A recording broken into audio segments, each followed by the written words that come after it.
kita ulangi dulu puji-pujian ya. Siwaku dua ya. Siwapulu siwa biri-biri naik tadi kena ibal mahal. Jadi lawas iya ramisa sisada siwa berde gondau ibas parmakana gondau sirang ras papa gondau sirang ras papa Duna lawas mepermakan garamisa si bene Ngau tu hujan ambas bang kujen menggondabu Amin gelap ras masyarakat laban silaku bapa muli laban silaku bapa Ternara ngepermakan gelap manci selamat Tapi bagi mo surga godat biri-biriku Malaikat bersurak-surak pria godat si bane pria gomuli si papa pria godat si bane pria gomuli si papa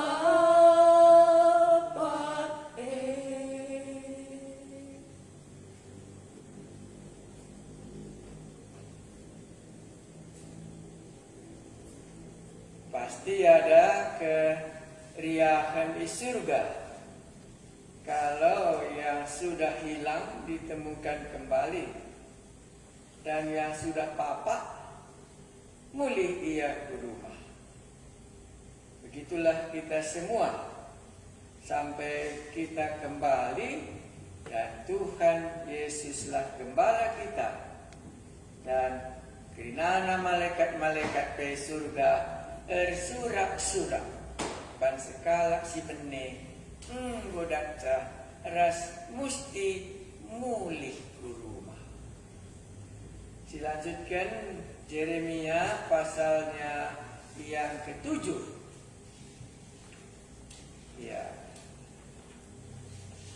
Yeremia pasal 7 ayat 6. Yeremia pasal 7 ayat 6.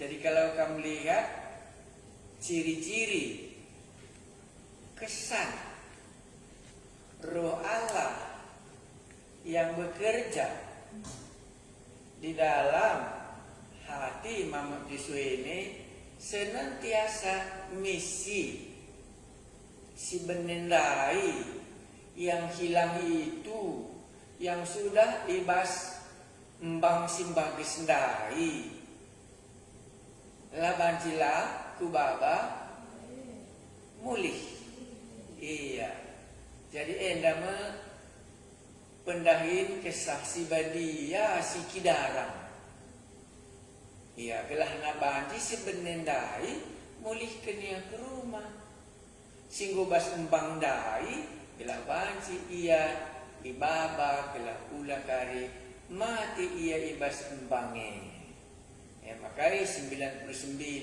ita dikena i bal-bal darami nasi enggo papa ndai ya. Mari kita membaca kitab Yeremia pasal 7. Nah, ulangi sekali lagi, itulah hati misi ya. Itulah hati gembala yang mencari yang hilang. Jadi banci kita masing-masing sebagai orang yang sudah lama kita jadi orang Kristen, hati kita ini hati gembala itu biasanya mencari yang tidak di rumah. 99 lengakapna puas, arkiteken ada satu yang sesat. Itulah dari jemaat hati gembala senantiasa dia teringat kepada yang hilang. Dan kalau hati misi, dia senantiasa mencari yang belum diselamatkan. Kurang harap hati ini Tuhan taruh di dalam hati kita masing-masing. Ya, dorongan Roh Kudus yang diam di dalam hati kita lah membuat corak hidup kita itu berbeda. Bukan anggota biasa datang ke gereja sudah diselamatkan, karena Roh Allah diberikan kepada kita supaya kita memiliki kuasa untuk menjadi saksi. Jadi kalau tadi dia berdoa, umpamanya doa makan lah katakannya, tidak lupa dia mendoakan orang yang belum diselamatkan walaupun waktu dia makan. Karena waktu makan itu pun diingatnya orang yang tersesat, yang masih jauh dari hadirat Allah. Itulah namanya roh misi ada di dalam keluarga itu. Ya, karena dia senantiasa memikirkan supaya semua bangsa ada menjadi murid Yesus. Mari kita baca Yeremia pasal 7. Jadi kalau ada antara saudara yang mau mencoba, dalam hatiku ini menurut kamu roh apa yang berkuasa sehingga aku hidup seperti ini? Jadi kalau doa kita hanya untuk keluarga kita sendiri juga ya bagus ya. Ya kenapa kamu katakan bagus Pak? Ya itulah namanya keluarga yang egois. Itu cakap tarona ten bikin buluh belinku benturi, belinku besuri, orang lain tidak menjadi pikirannya. Gembala yang tadi bukan demikian. Sehingga gampang kamu melihat roh Allah yang berkuasa di dalam hati kita sesudah kita percaya. Roh Allah yang misikah, roh Allah gembalakah, atau roh Allah yang egois. Nanti lihat saja setiap kali kamu berdoa ya. Apakah mendoakan orang sakit atau mendoakan supaya kebaktian bagus, atau mendoakan supaya sehat-sehat, atau mendoakan pandemi COVID-19. Senantiasa orang yang memiliki kuasa Roh Kudus misi untuk menjadi saksi, pasti dia tidak lupa menyisipkan doa supaya orang yang masih jauh dapat mendengar Injil. Maka inilah orang yang sudah dipenuhi hari raya Pentakosta supaya mereka menjadi saksi. Saya yakin pasti ada di antara kita yang demikian, tapi karena belum pernah diajarkan, belum tahu kamu roh apa yang ada di dalam hidupku sesudah aku menjadi orang percaya. Mari kita baca Yeremia pasal 7. Ya, jadi kita mau mencoba ya supaya kita bisa melihat, oh ini rupanya yang ada di dalam hatiku, roh Allah itu mendorong aku senantiasa mengenai hal ini. Jadi itu harus dipupuk supaya dia semakin menyala seperti api, namanya itu disempu di cakap karunya ya, dikipas supaya marak apinya itu. Ya, melawan penyembahan ratu surga. Ayat 16. Tetapi engkau, ini Yeremia ya, Allah berbicara kepada Yeremia. Tetapi engkau janganlah berdoa untuk bangsa ini. Janganlah sampaikan seruan, permohonan, dan doa untuk mereka. Dan janganlah desak aku, sebab aku tidak akan mendengarkan engkau. Apa yang dikatakan Allah kepada Yeremia? Janganlah ya, larangan ya. Ya, tetapi engkau Yeremia, janganlah berdoa untuk bangsa ini, bangsa Yehuda. Ya, karena kemarin kita sudah melewatkan itu bahwa Israel sudah ditawan ya, itu supaya Efraim dibuatnya. Shilo juga sudah ditawan, karena itu Yerusalem pun akan ditawan. Sekarang sikap Nabi Yeremia di hadapan Allah, dan Allah tahu pasti nanti dia sebagai nabi dia akan berdoa. Iya, itu yang tadi kita sudah bicarakan. Ya, pasti nanti dia berdoa. Karena Yeremia mengambil dua posisi. Satu sebagai rasul, satu sebagai nabi. Itu Allah menaruh perkataannya di mulutnya untuk disampaikannya. Rupanya satu lagi posisi nabi itulah menjadi imam. Ya, keimamannya di sinilah yang dilarang oleh Tuhan. Jangan dipungsikannya. Ya. Dalam pikiran saya supaya jangan kita sulit, kalau kita lihat seorang guru masuk dia ke dalam kelas, tahukah Anda apa yang harus dikerjakannya? Pasti Anda katakan, namanya guru, pastilah dia mengajar di dalam kelas karena murid-murid sudah hadir di situ. Jadi sebagai nabi Yeremia selain menyampaikan firman Tuhan dari ayat 1 sampai ayat 15 itu kemarin ya, pasti ada satu lagi. Itulah berdoa. Jadi Yeremia ini bukan disuruh, malahan dia dilarang. Ya, saya masih ada dalam pikiran saya.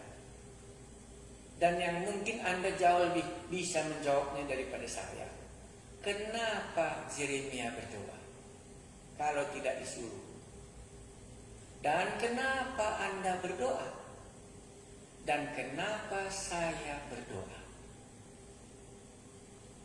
Saya coba memberikan ayatnya ya, supaya tadi Yeremia, kenapa Yeremia berdoa? Karena dua fungsinya. Yeremia itu fungsinya adalah salah satu sebagai murid Allah untuk menyampaikan firman Allah, kan begitu ya? Tapi baru yang kedua, Yeremia ini juga tahu juga fungsinya bahwa dia juga imam.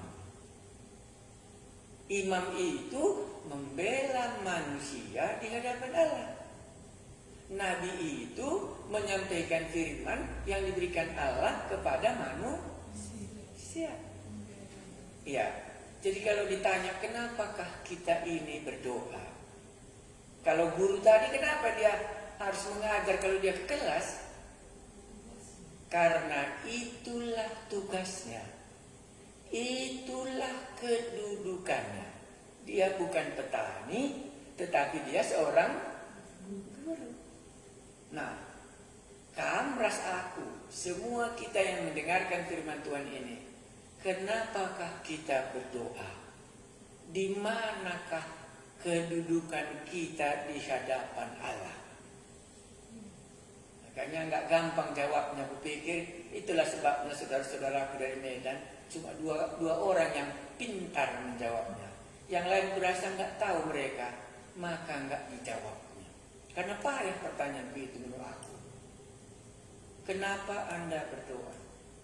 Pasti Anda akan bisa menjawab, tapi coba bandingkan dengan apa yang kita lihat dengan dua alasan kenapa kita berdoa. Pasti Anda katakan ya, kulihat pendeta berdoa ya, kutiru saja lah. Oh, itu namanya BO. Itu bukan berangkat dari iman, tapi itu namanya ikut-ikutan. Nah, mari kita coba. Galatia pasal 4 saya ambil ya. Galatia pasal 4 ayat 6. Makanya saudara saya, teman-teman saya nggak bisa jawab. Karena itu kuberikanlah malam ini jawabnya. Kalaupun Anda nggak sanggup menjawabnya, ya, bisa saja Anda tahu, nanti Anda bisa menambahkannya apa yang Anda tahu. Kenapakah saya berdoa? Itu Galatia pasal 4 ayat 6 aku buat jawabnya. Saya baca ya. Dan karena kamu adalah anak. Status ya. Ya, status dia sebagai anak, ya. Dan karena kamu adalah anak, maka Allah telah menyuruh roh anaknya ke dalam hati kita. Jadi kita memiliki Roh Kudus, semua ini kita tahu ya. Dan karena kamu adalah anak, maka Allah telah menyuruh roh anaknya ke dalam hati kita. Untuk apa? Ya, inilah dia. Yang berseru, ya Aba, ya Bapa. Kenapa? Karena aku ini punya Roh Kudus. Dan karena ada Roh Kudus di dalam hatiku ini harus dia berseru, ya Bapakku. Jadi kalau cakap corona, engkai maka kam ngerana man papandu. Engkai maka lah kam ngerana man papakala Karena statusku ini Bapakku, maka kepadanya lah aku berbicara secara pribadi. Ya kan? Ini alasan kita. Jadi doa kita satu sisi doa secara pribadi karena dia Bapakku, aku anaknya, dan diberikannya roh di dalam hatiku untuk aku berdoa kepadanya. Berseru, ya Aba, ya Bapakku, dan seterikutnya itu enggak diungkapkan semuanya. Tapi apa alasanku berdoa? Karena statusku sebagai anak. Wajiblah aku bercerita dengan Bapakku karena hubungan ininya, makanya kita berdoa. Ya, kalau ini iman kita sebagai anak, kita minta kepada Bapa kita, itulah iman yang benar. Makanya seringkali Tuhan dikatakannya, ya, kalau Bapamu yang jahat tahu memberikan yang baik, apalagi Bapakmu yang di surga pasti diberikannya apa yang kamu perlukan. Jadi aku berdoa karena aku anak dan Allah itu adalah Bapakku dan tanggung jawabku, kedudukanku sebagai anak dan kedudukannya sebagai Bapa. Berceritalah kami. Maka di sini dikatakannya berseru. Ini semua menyangkut satu pribadi. Antara aku dengan Bapakku. Umpamanya aku mau tidur Bapak di surga, lindungi, kan pribadi ya. Bersyukur Tuhan, aku ini sakit, sembuhkanlah aku, begitu ya. Bapak di surga, ini aku perlu ujian, tolonglah. Ini semua sangkutnya dengan pribadi kita, dengan Tuhan Yesus, sehingga kita minta kepadanya karena kita anaknya dan diberikannya roh anaknya itu memungkinkan bisa kita berdoa. Itukah alasan Anda berdoa? Tanya Tuhan. Benarkah karena Anda anak Tuhan sehingga Anda berdoa secara pribadi kepadanya? Oke. Nanti jadi setiap nanti Anda berdoa, Anda bisa melihat di mana statusku waktu aku berdoa itu. Yeremia nanti kita bahas yang kedua. Kenapa lagi kita berdoa? Saya ambil dari 1 Petrus pasal 2 ayat 9.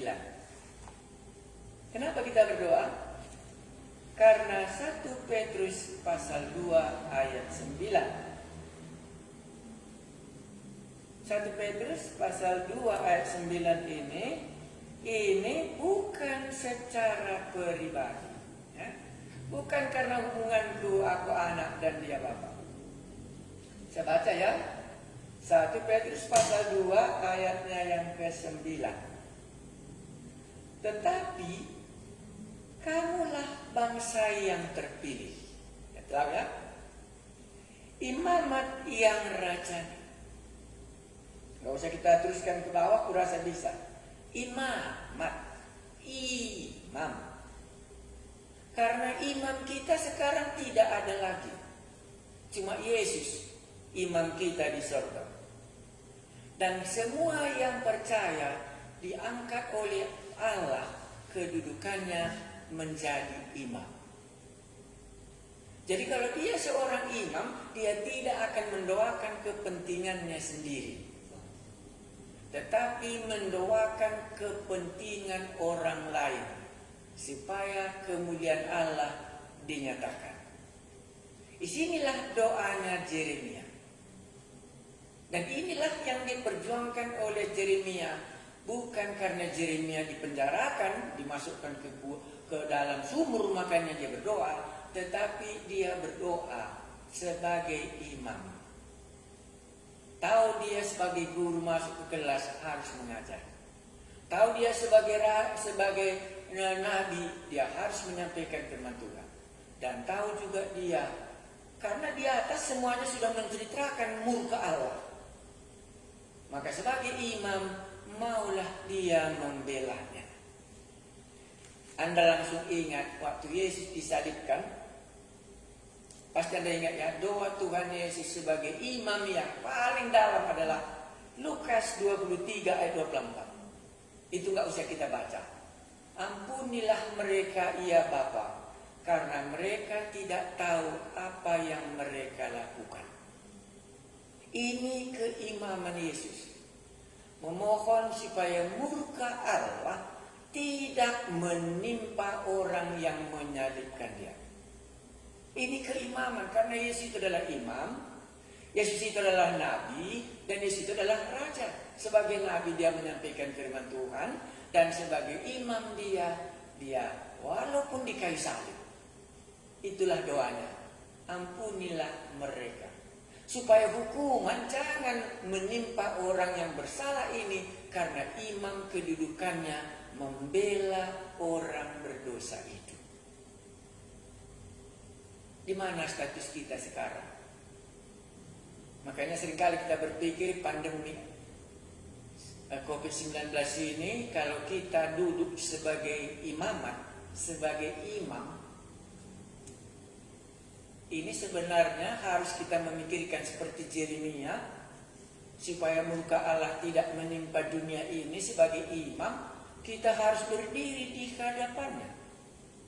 Karena itu bukan saja demi kepentingan kita. Imam berjuang bukan demi kepentingannya, tetapi demi kepentingan umat Allah, supaya Allah dipermuliakan oleh umatnya itu. Itulah Lukas 23 tadi ayat 24. Saya baca karena saya terlalu cepat. Mungkin Anda belum terlalu sering kali, tapi saya baca. Kita baca lengkap. Lukas 23 ayat 24. Makanya tadi kita coba, roh Allah yang ada di dalam diri Anda itu, apakah roh anak? Kan itu tadi Galatia pasal 4 ya. Kalau roh anak, maka Anda akan berdoa hanya demi kepentingan diri sendiri. Tetapi kalau roh Allah dalam 1 Petrus pasal 2 ayat 9 itu ada sebagai imam, maka kita akan sama seperti Tuhan Yesus dalam Lukas 23 ayat 24. Ya maaf, ayat 23. Iya, ayat 34 ya. Ya. Lukas 23 ayat 34. Ini dari kayu salib ya. Saya baca. Yesus berkata, "Ya Bapa." Jadi berkata itu bisa berdoa ya. Ya, karena di sini si penulis Injil memakai berkata. Yesus berkata, "Ya Bapa, ampunilah mereka, sebab mereka tidak tahu apa yang mereka perbuat." Dan mereka membuang undi untuk membagi pakaiannya. Ini imam. Jadi kalau Yesus itu imam, inilah imam yang paling dalam. Dia membela orang yang berbuat dosa, supaya murka Allah tidak menimpa mereka. Ini dua alasan kita berdoa. Galatia pasal 4 ayat 6 dan 1 Petrus pasal 2 ayat 9. Sama-sama ini kita digerakkan oleh Roh Allah yang ada di dalam hati kita. Apa alasan Anda berdoa? Karena Galatia 4 ayat 6, nanti Anda bisa lihat, doa Anda pasti akan secara pribadi hubungan dengan Allah dan tidak memikirkan orang lain. Tetapi kalau 1 Petrus pasal 2 ayat 9, ini doa mengenai imam, bahwa orang-orang percaya itu adalah kedudukannya di hadapan Allah sesudah dia bertobat sebagai imamat yang rajani untuk mendoakan dunia ini, supaya dunia ini dapat diampuni sebagaimana doa Tuhan Yesus, ampunilah mereka karena mereka tidak tahu apa yang mereka perbuat. Saya harap Roh Allah yang ada di dalam hati saudara akan mengungkapkan hal itu. Roh Allah untuk bersaksikah? Atau Roh Allah untuk menjadi status, ya Aba, ya Bapa, sehingga aku bisa berseru ke hadapan Bapakku, karena aku adalah anak, dialah Bapakku. Ada hubungan kami, karena itu aku berdoa kepadanya demi kepentinganku secara pribadi. Roh yang mana yang bekerja di dalam hati kita? Tadi kita sudah langsung mulai, kalau dia memiliki roh misi, pasti dia akan berdoa. 1 Petrus pasal 2 ayat 9. Didoakannya orang-orang yang masih jauh, orang-orang yang belum pernah mendengar Injil, supaya mereka dapat diampuni. Baik, kalau begitu Yeremia di sini ayat 16, itu yang mau diperjuangkan Yeremia ini. Tetapi engkau Yeremia, janganlah berdoa untuk bangsa ini. Kedua, janganlah sampaikan seruan permohonan. Itu kedua. Baru ketiga, dan doa untuk mereka. Diulangi lagi. Dan janganlah desak aku. Kata itu mantap. Berarti Tuhan tahu nanti Yeremia bagaimana? Mendesak. Tolong katanya. Anda ingatkah itu yang diberikan oleh Tuhan Yesus dalam perumpamaan janda? Di satu kota ada janda dan ada raja yang tidak takut akan Allah dan tidak takut akan manusia. Ya, hakim. Ya, hakim ini, janda ini terus mendesak, belalah aku, belalah aku. Itulah namanya mendesak. Karena memang seorang imam berani mendesak Allah. Alasannya kenapa? Karena dia berdoa bukan demi kepentingannya, tetapi dia berdoa demi kepentingan keselamatan umat Allah dan demi kemuliaan Bapa di surga.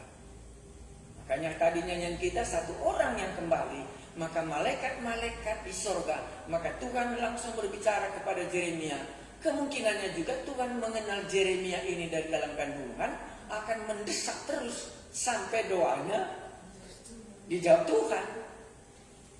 Iya, itulah makanya ada beberapa poin di sini. Tetapi engkau janganlah berdoa untuk bangsa ini. Janganlah sampaikan suatu permohonan dan doa untuk mereka. Dan janganlah desak aku. Nanti kita baca lagi ke belakangnya. Jangan desak. Jadi kalau begitu sebagai orang nabi, maka dia akan mendesak Allah supaya permintaannya itu dikabulkan. Sebenarnya seorang anak pun bisanya mendesak bapaknya kan? Sama, nggak ada bedanya. Kita desak juga supaya bisa dia memberikan sebagai status kita sebagai anak. Janganlah desak aku, sebab aku tidak akan mendengarkan engkau. Kenapa dia katakan jangan? Karena Tuhan tidak akan mendengar. Nah, adakah di dalam perjanjian baru kita dilarang berdoa sebagai imam tadi? Saya ingat, tuliskan di dalam buku ini, kurasa sudah kubuat itu 1 Yohanes pasal 5 ayat 16. Larangan untuk berdoa dalam perjanjian baru. Ya, jadi karena buku ini pas kita baca, aku pegang coba sini ya. Tetapi dalam Raja Hizkia, Nabi Yesaya berdoa untuk Yerusalem dan terlepas dari musuh mereka. Itu alasannya. Jadi waktu Raja Hizkia, dimintanya Nabi Yesaya berdoa. Dan pada waktu itu Raja Hizkia ini lepas dari kekuasaan, kalau nggak silap saya itu dari Assyria, Niniwe. Karena doanya Nabi Yesaya. Tetapi sekarang Nabi Yeremia akan didatangi oleh Nebukadnezar dari Babylon. Di sini Tuhan katakan, jangan kau berdoa untuk bangsa ini. Jadi ada buktinya banyak ya. Nanti kita lanjutkan berikutnya. Tapi adakah perjanjian baru kita dilarang berdoa? Walaupun kita tahu bahwa kita ini sebagai imam.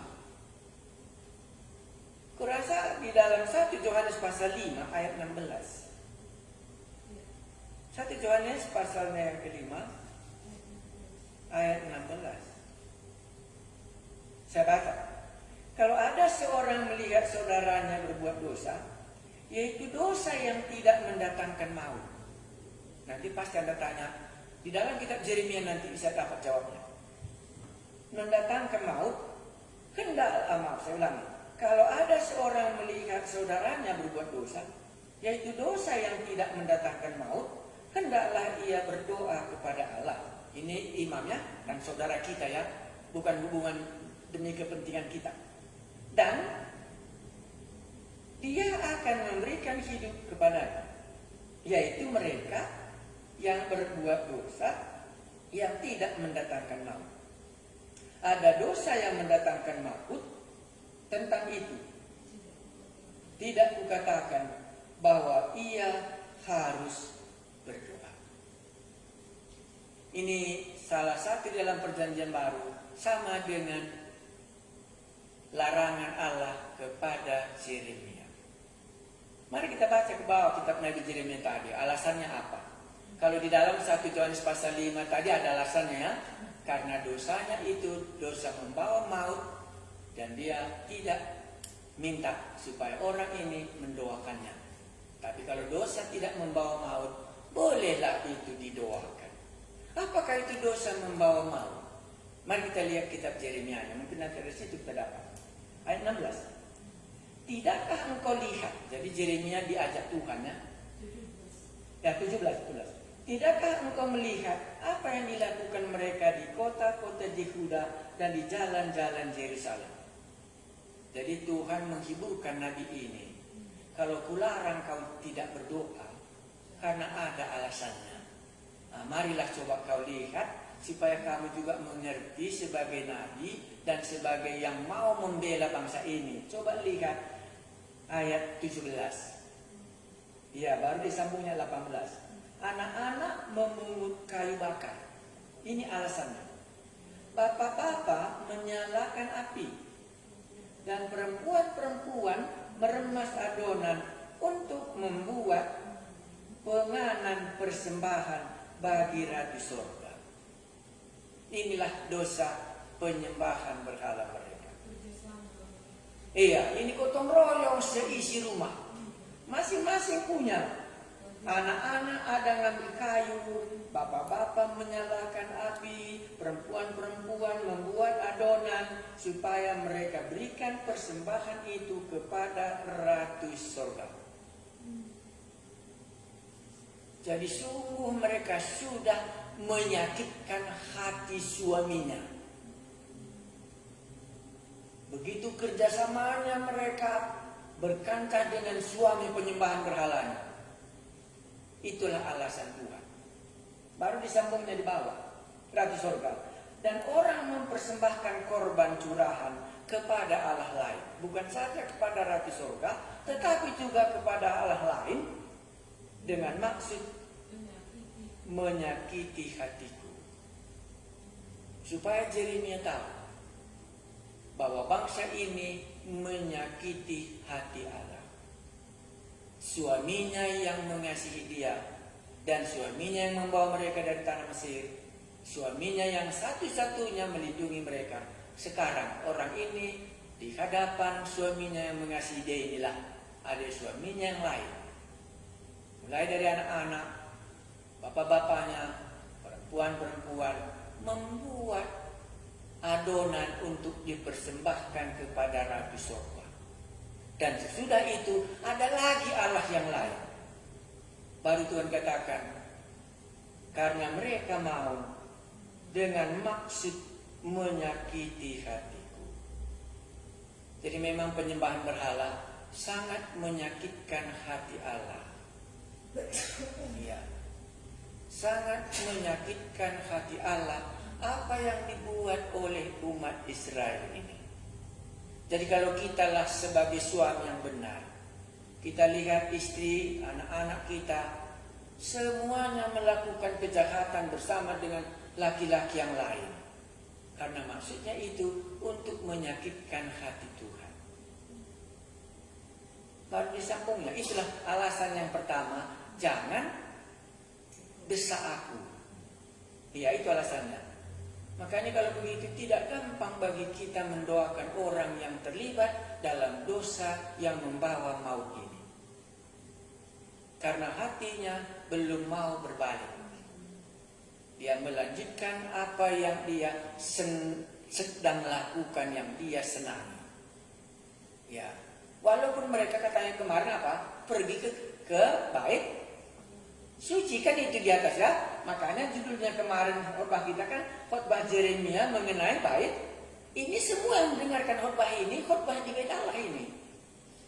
Jadi satu sisi di bait Allah dan satu sisi kepada Ratu Sorga dan kepada Allah-Allah lain. Karena menurut umat Israel ini menyakitkan hati Allah. Dan sengaja dia melakukan hal yang demikian. Karena nabi-nabi palsu tadi mendorong mereka untuk melakukan hal itu. Baik Allah tidak mungkin ditinggalkan oleh Tuhan. Itu kemarin makanya diceritakannya mengenai Silo. Ayat 19. Hatikukah sebenarnya yang mereka sakiti? Demikianlah firman Tuhan. Bukankah hati mereka sendiri sehingga mereka menjadi malu? Itu yang akan terjadi. Maka menjadi malulah umat Israel ini, orang Yerusalem ini, pada hari di mana dia diceraikan oleh suaminya itu, dan tidak ada lagi yang akan menolongnya. Karena waktu mereka berseru nanti kepada berhalanya itu tidak lagi menolong dia. Maka dia akan teringat kepada suaminya yang berkuasa, yang membawa mereka keluar dari tanah Mesir. Ingat, penyembahan berhala itu sangat menyakitkan hati Tuhan. Bahkan kalau kita keluaran itu sampai membenci aku, maka aku akan membalaskannya kepada sampai kepada keturunan yang keempat. Itu alasannya Yeremia dilarang berdoa. Berbeda dengan Nabi Yesaya, berbeda dengan nanti kita jumpa Musa, berbeda nanti kita jumpa dengan Samuel. Ketiga mereka ini melanjutkan doa syafaatnya. Semua mereka lepas daripada bahaya yang sudah menghancurkan mereka. Tapi karena doa syafaat imamatnya tadi, sebagai imam nabi-nabi tadi, Allah mendengarkannya. Kita lanjutkan lagi ayat 20 apa dikatakan Allah. Sebab itu beginilah firman Tuhan Allah. Sesungguhnya murkaku dan kehangatan amarahku akan tercurah ke tempat ini, ke atas manusia, ke atas hewan, ke atas pohon-pohon di padang, dan ke atas hasil tanah. Amarah itu akan menyala-nyala dengan tidak padam-padam. Hukuman karena doa syafaat tidak ada, maka hukuman pun akan menimpa bukan saja manusia, tetapi alamiahnya pun semua mengalami penderitaan karena amarahku, kata Tuhan. Mari kita lanjutkan ke bawah sampai nanti kita baca selesai, karena itu kurasa yang paling poin bagi kita. Walaupun nanti di sini di bawah Anda bisa lihat mulai 19:20 itu Dosa-dosa mereka lah penyebab Tuhan melarang Yeremia untuk berdoa. Ya. Ayat 21. Beginilah firman Tuhan semesta alam, Allah Israel, ya, sama dengan kemarin.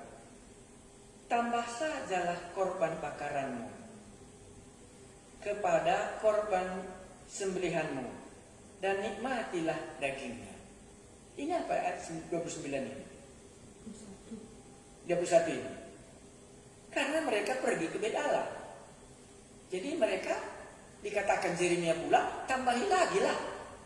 Ya, kalau ke sana tadi anak-anak semua ngambil bagian dalam penyembahan kepada Ratu Sorka dan menyembah berbalan, sekarang tambahkan lagi lah persembahanmu yang kau bawa ke bait Allah supaya dagingnya bisa mereka makan. Ayat 22.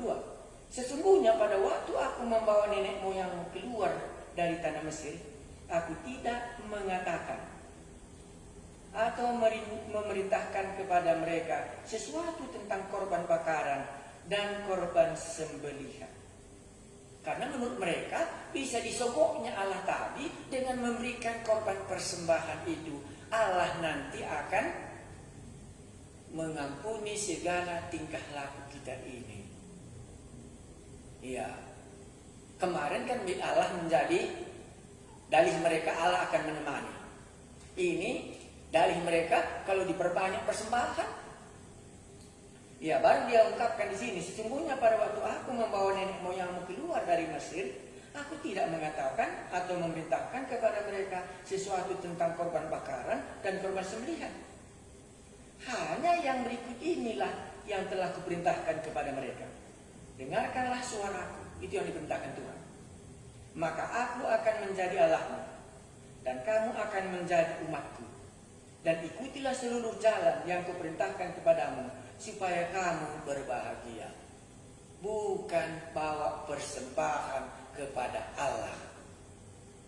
Ya, untuk melengkapi itu saya tambahkan di sini Hosea pasal 6. Ayat 22 ini tambahkan Hosea pasal 6 ayat 6.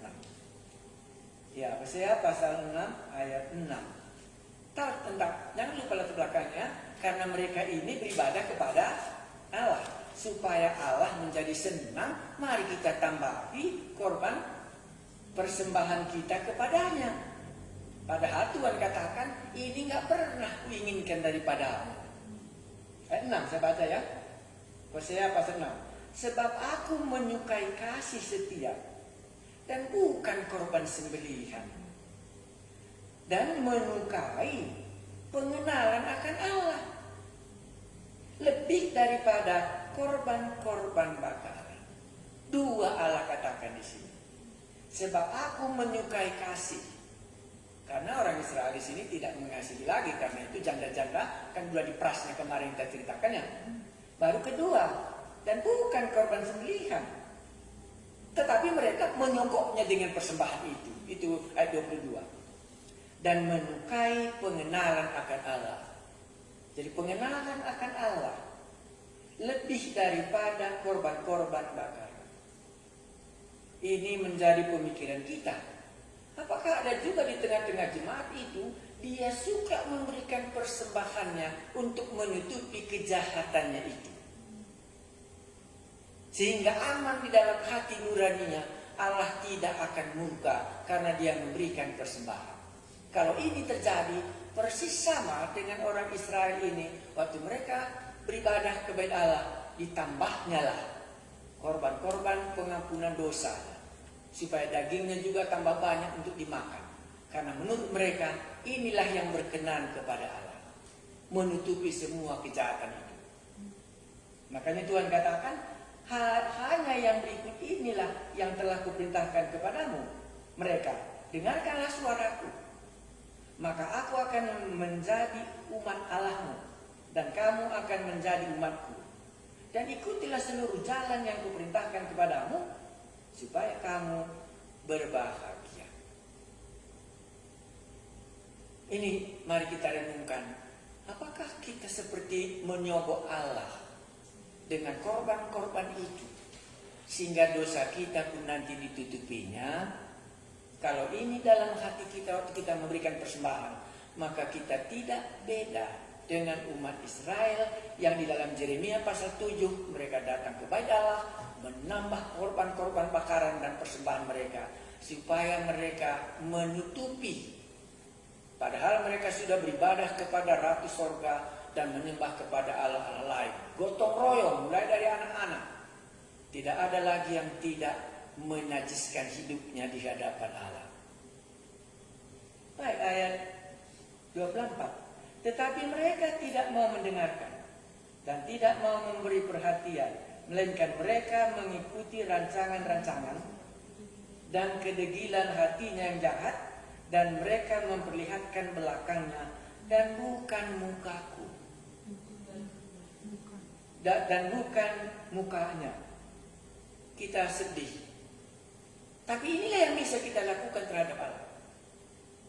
Kita memberikan persembahan dan kita membelakangi Allah karena kita rasa ini akan menyenangkan hati Allah. Dan inilah dikatakannya kepada Yeremia, supaya Yeremia jangan tersandung. Karena tadi kan dia sudah mulai mendesak Allah supaya Allah mengampuni mereka. Karena kemungkinannya diingatnya Nabi Yesaya. Karena kan Yeremia dan Yesaya itu kan berurutannya. Yesaya duluan, sesudah itu Nabi Yeremia. Dalam Nabi Yesaya terhindar Raja Hizkia dari serangan Assyria. Makanya Yeremia memikirkan bagaimana nanti supaya Nebukadnezar juga jangan masuk ke kota Yerusalem ini. Karena itu dia mau memanjatkan doa syafaatnya sebagai imam, sebagai nabi, membela, mendesak Allah supaya jangan menjatuhkan hukuman atas mereka. Itulah 1 Yohanes pasal 5 tadi. Janganlah kau berdoa kepada dosa yang membawa maut. Allah, ini semua khotbahnya seolah-olah kepada Yeremia supaya Yeremia dapat mengenal bangsa ini. Kalau nanti Allah tidak menjawab pun dia tahu. Karena 3 kali lagi nanti di sini dilarangnya. Sampai nanti pasal 15 ada di buku ini. Berarti bukan ini saja Yeremia mau mendesak Allah supaya jangan membinasakan bangsa ini. Nanti pasal 14 dan pasal 15 lagi. Dibelanya lagi bangsa ini. Inilah hati keimaman yang paling dalam. Inilah hati Yesus dari kayu salib. Ampunilah mereka. Hati imam ini ada di dalam jemaatnya hari ini. Kita melihat orang berdosa, kita bisa membelanya. Tapi kalau dosa yang membawa maut, Tuhan katakan, tidak usah kau berdoa, karena aku tidak akan mendengarkannya. Lihat bagaimana jahatnya bangsa ini sudah. Mereka bukan lagi menghadapkan mukanya kepada aku, tetapi sudah membelakangi aku. Mereka rasa hatikulah yang disakitinya, padahal mereka nanti yang akan menjadi malu. Nah, ayat berapa kita? 25. Dari sejak waktu nenek moyangmu keluar dari tanah Mesir sampai waktu ini, aku mengutus kepadamu hamba-hambaku dan para nabi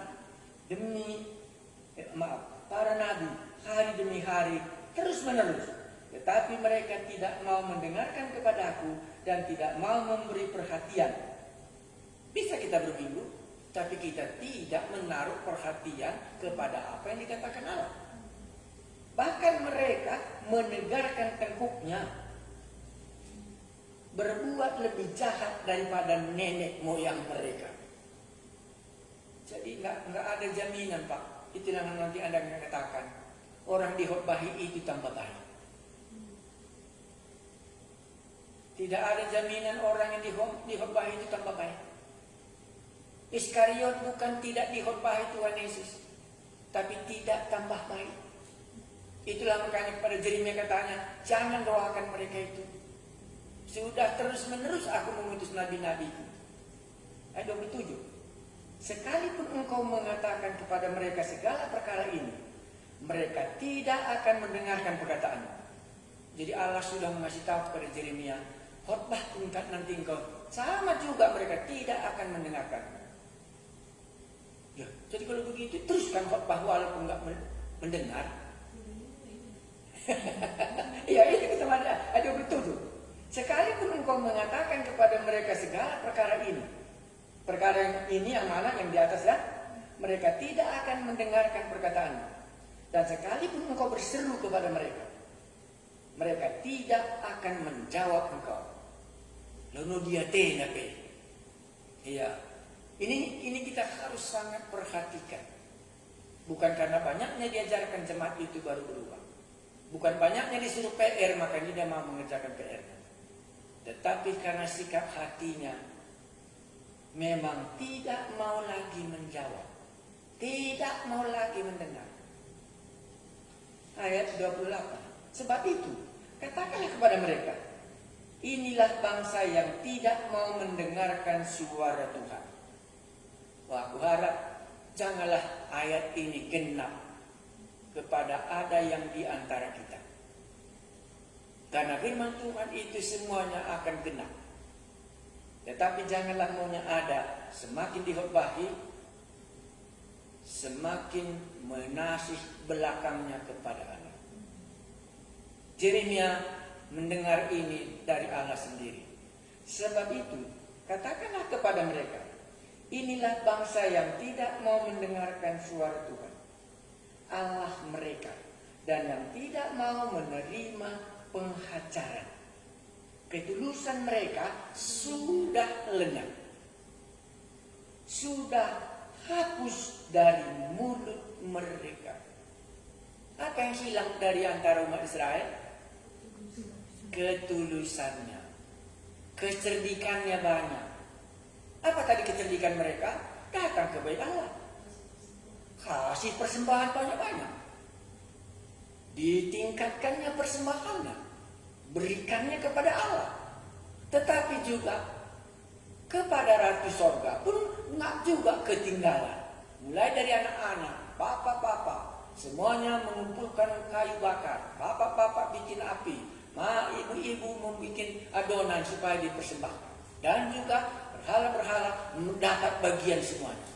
Tidak ada lagi ketulusan di dalam hati mereka. Kecerdikan, cara mengatasi, supaya dikatakannya tadi, rancangan-rancangan mereka terlaksana. Sayangnya karena tadi dikatakan supaya kamu melakukan rancangan-rancangan. Tidak ada lagi ketulusan. Memang inilah ciri kalau ada ajaran sesat. Kan nabi mereka sesat ya, pemimpin-pemimpin mereka sesat kan, rasul imam-imam mereka sudah sesat, maka rakyat pun berubah. Ketidaktulusan muncul di tengah-tengah jemaat itu. Inilah alasan kalau hari ini kita membaca mulai dari 16 sampai ayatnya yang ke-28. Inilah alasan Allah tidak mengizinkan Yeremia mendesak supaya hukuman itu jangan ditumpahkan sebagai imam. Maka tadi kita boleh simpulkan, kenapakah aku berdoa? Ambillah imanku berdoa karena statusku sebagai anak Allah, dan ada roh Allah di dalam aku, diberikan supaya aku bisa berseru kepadanya. Galatia pasal 4 ayat 6. Kenapakah aku berdoa? Karena sebagai rasul, sebagai imam, kamulah imamat yang rajani. 1 Petrus pasal 2 ayat 9. Kuwakililah Allah sebagai imam di bumi ini, mendoakan orang berdosa. Sebagaimana Yesus adalah imam di kayu salib, ampunilah mereka sebagai imam. Itulah alasanku berdoa. Bukan kepentinganku yang kudoakan, tetapi kepentingan Allah dan kepentingan orang berdosa. Dan inilah keimaman kita.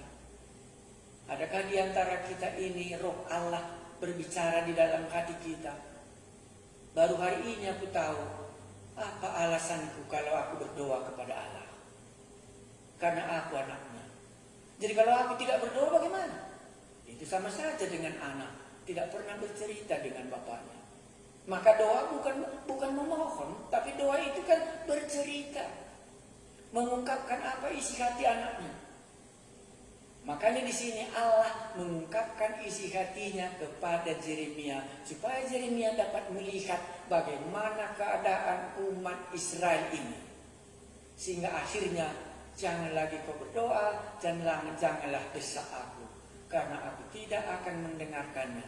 Karena mereka merasa sudah menyakitkan hatiku, tapi rupanya bukan hatiku yang disakitkan mereka, tetapi mereka akan menjadi malu. Kapankah mereka menjadi malu? Waktu mereka mulai dibawa oleh Nebukadnezar.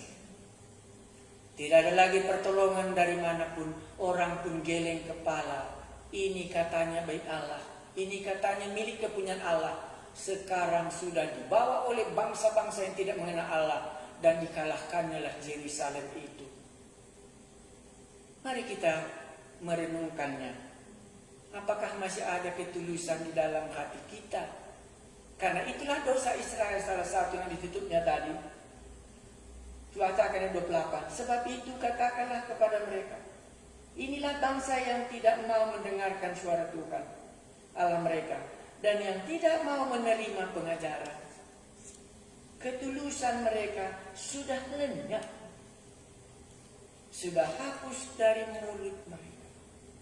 Tidak ada lagi ketulusan, tetapi yang ada adalah kelicikan masing-masing. Kita berdoa. Kami mengucap syukur kalau sampai hari ini ketulusan masih ada di dalam hati kami untuk mendengarkan pengajaran. Ketulusan masih ada untuk mendengarkan firman-Mu dan bahkan untuk melakukannya. Kalau ada di antara kami sudah tidak ada lagi ketulusannya dan sudah mengatur langkah-langkahnya seperti umat Israel ini menutupi dosanya dengan memberikan persembahan. Hari ini Tuhan, kalaulah mungkin dia berubah, buatlah itu. Supaya jangan nanti 1 Yohanes 5:16 itu tidak perlu lagi didoakan, yang ke maut biarlah ke maut. Kami memuji nama-Mu sebagai umat pilihan Allah, sebagai imam-imam. Kami berdoa untuk orang-orang yang berdosa, untuk kesusahan di tengah-tengah dunia hari ini. Karena itu kami memohon kepada-Mu, pandemi COVID-19 ini, Engkaulah Allah kami yang berkuasa pencipta alam semesta. Tuhan Yesus, buatlah itu. Angkatlah kutuk ini sebagaimana pernah terjadi di Mesir, kutuk 10 kutuk, tangan-Mu yang dapat mengangkatnya. Karena itu kami berdoa Tuhan, bersihkanlah kembali bumi ini, sehingga ada kebahagiaan kami waktu kami mentaati firman-Mu. Malam dari bagian kami, supaya Roh-Mu yang kudus berbicara ke dalam hati kami masing-masing. Sebagai anak kami berdoa, dan sebagai imam kami membela, supaya Engkau mengangkat kesusahan yang sedang melanda dunia ini. Berhentikanlah Tuhan pandemi COVID-19 ini, sehingga masih ada kebahagiaan kami hidup sampai hari ini yang berasal daripada-Mu. Dalam nama Tuhan kami Yesus kami berdoa. Amin. Baik, selamat malam, sampai ketemu minggu depan.